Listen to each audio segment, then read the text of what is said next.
मान्यवरांच्या स्वागताकडे आपण आता वळणार आहोत. लेखक वसंत लिमये सर इथे आहेत. त्यांचं स्वागत करण्याची विनंती मी ग्रंथालयाचे विश्वस्त सुदेश हिंगलाजपूरकर सरांना करत आहे.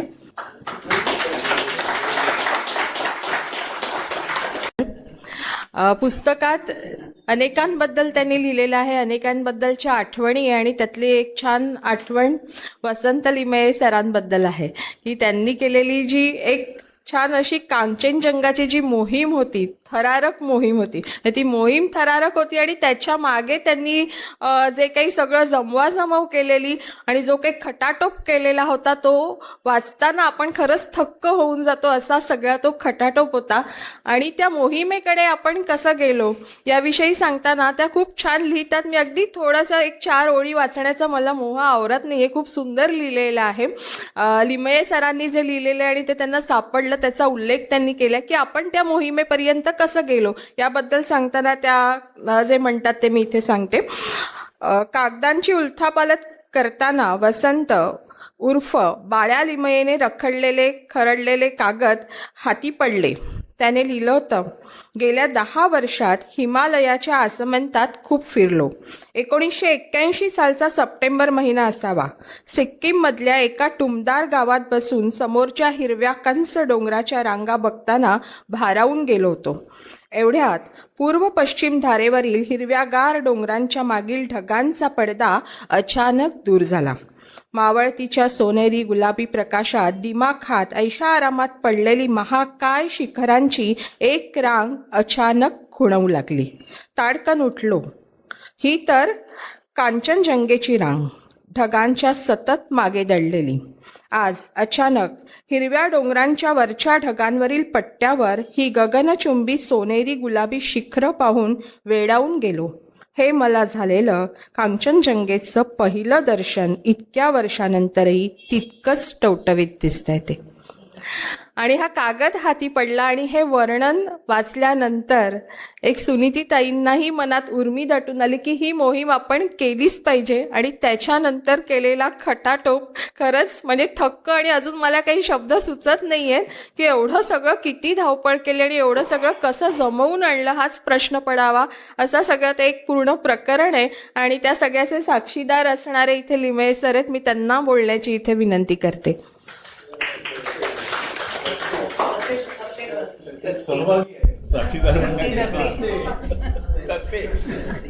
नमस्कार. या अशा म्हणजे सभेमध्ये समुदायासमोर बोलायची वेळ येईल हेच याच गोष्टीवर माझा जरा विश्वास बसत नाही आहे. कारण वय विचित्र आहे 71 आणि आजूबाजूचे बरेच मोहरे गळायला लागलेत. आणि 1-2 वर्षापूर्वी सुनीती गेली.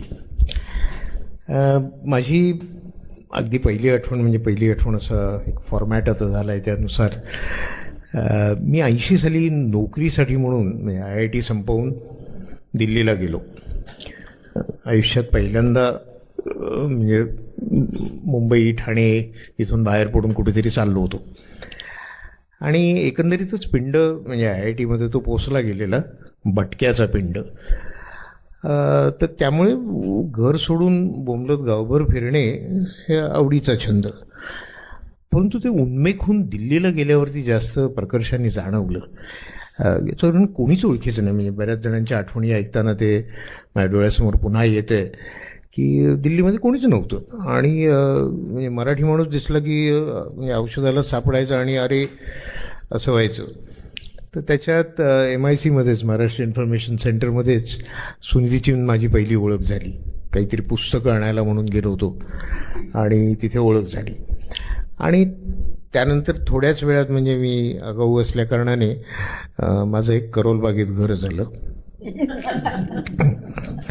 आणि खरं सांगतो की म्हणजे परक्या मुलखात अनोळखी मुलखामध्ये सुनीती, अशोक अशी मंडळी असणे आणि मी येतोय असं सांगून पुरायचं आणि जाऊन पडी टाकणे हे करायला एक हक्काचं ठिकाण हे मला तेव्हा मिळालं.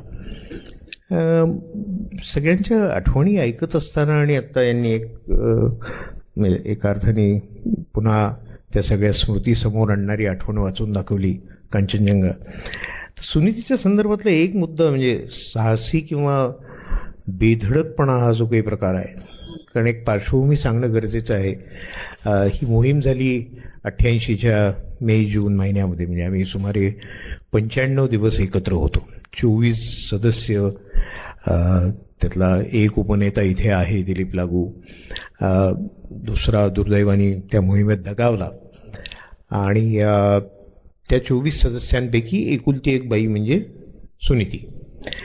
पण ते सुरू जेव्हा झालं प्रकरण तेव्हा त्याची पार्श्वभूमी गमतीशीर होती. म्हणजे तिने सेवादलाच्या निमित्ताने सेवादलातून केलेल्या हाईक्स आणि ह्या सगळ्या गोष्टी कानावर होत्या.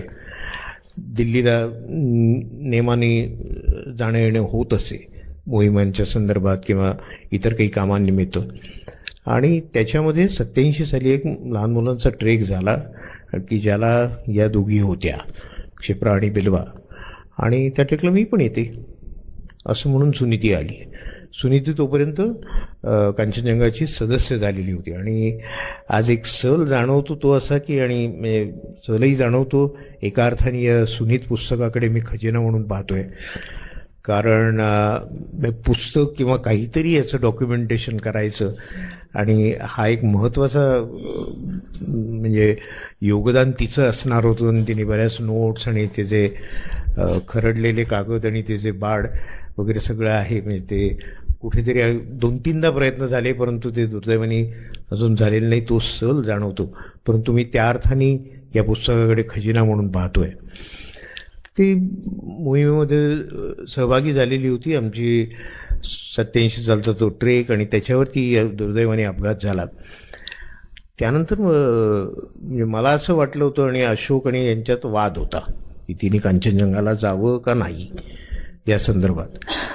पण ही बाई घट्टपणे नाही मी येणार. आणि हा जो काही तिचा बेधडकपणा किंवा ही साहसी वृत्ती आहे ती मला प्रकर्षाने अखंडपणे ती प्रेमळ होती. तिला विशेषणं द्यायची झाली तर एक मोठी रांग लावायला लागेल. पण मायाळूपणा हे एक त्यातलं माया म्हणजे किंवा लळा लावणे हा जो काही प्रकार म्हणजे मी ती गेल्यानंतर काही स्फुट लिहिलं होतं, त्याच्यामध्ये लिहिलं होतं म्हणजे कांचनजंगा मोहिमेवरतीच घडलेला प्रसंग की वरच्या कॅम्पवरून बेस कॅम्पला परत येताना ढगाळ हवा होती आणि दुर्दैवाने माझा गॉगल फुटला. आणि आपल्याला असं वाटतं की फुटला तर ठीक आहे, ढगाळच आहे, म्हणजे तिथे सूर्यप्रकाशामुळे स्नो ब्लाइंडनेस येतो. म्हटलं यामुळे काही व्हायचं नाही. आणि मला वाटलं नव्हतं की आपल्याला त्रास होईल. पण कॅम्पला आल्यावरती डोळे अक्षरशः पिनकुशन असतं ना तशा सुया बोचल्यासारखं दुखत होतं. आणि ही बया ते कळल्यानंतर माझ्या तंबूत आली आणि जवळजवळ रात्रभर माझं डोकं मांडीवर घेऊन दुधाच्या घड्या घालत बसली होती. हे जे काही आहे ना ते हे एका अर्थाने मोठी बहीण असं सुनीतीशी असलेलं नातं होतं. आणि आणखीन एक म्हणजे एक आठवण सांगावीशी वाटते ती म्हणजे सुनीतीचा म्हणजे मनुष्यसंग्रह अफाट होता. आमच्या मोहिमेला लागणारी काही मोजकी ऑक्सिजन सिलेंडर आम्ही कुठली तरी रशियन सिलेंडर वगैरे मिळवली होती आणि ती दिल्लीत मिळाली. ती मुंबईला यायची कशी? तर ही बाई सूटकेसमध्ये 2 किंवा 3 सिलेंडर घालून राजधानीच्या ड्रायव्हरबरोबर पाठवायची आणि ती इथे पिकअप व्हायची. हे सगळे जे काही आचरट प्रकार होते ना यात म्हणजे ती बाई होती वगैरे वगैरे काही संबंध नव्हता. ती तितक्याच उत्साहाने तितक्याच बेधडकपणे या सगळ्या प्रकारात आमच्या सोबत होती.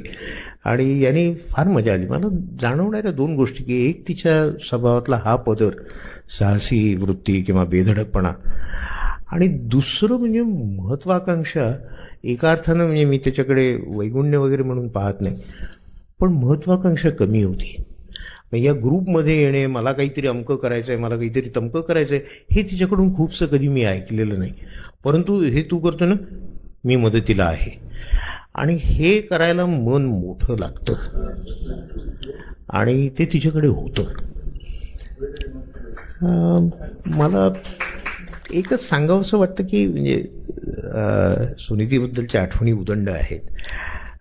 नंतरच्या काळातही जे संपर्क राहिला, अशोक वगैरे वगैरे जी तब्येत नादुरुस्त झाल्यानंतर. परंतु महत्त्वाचं जाणवणारी गोष्ट की मला एक शब्द सुचतो तो म्हणजे स्मरणरंजन. आपण नॉस्टॅल्जियावर आपण खूप जगतो. हे आपल्याला मिळालेली माझ्या मते तरी दैवी देणगी आहे. आणि वयोमान परत मला वाटतं पर्सेंटेज बदलत जातं. मी आज बघायचं झालं तर कदाचित 10-20% जिवंत अनुभव असतात आणि उरलेलं आपण मशीगत रवंथ करतो आणि त्या स्मरणरंजनावर जगतो. त्या 10-20% सुनीती आहे. आणि मी खजिना म्हणून आता या पुस्तकाकडे पाहतोय. मी अजिबात बघितलेलं नाही आहे, याचा मला विशेष आनंद आहे. आणि ती आठवणीत आणि या अशा लिखित स्वरूपामध्ये ती जिवंत राहणारच आहे. तर धन्यवाद सुदेश, धनश्री आणि ग्रंथालयाची मंडळी, जुई विशेषतः, बिल्वा, क्षिप्रा इथे बोलवल्याबद्दल धन्यवाद.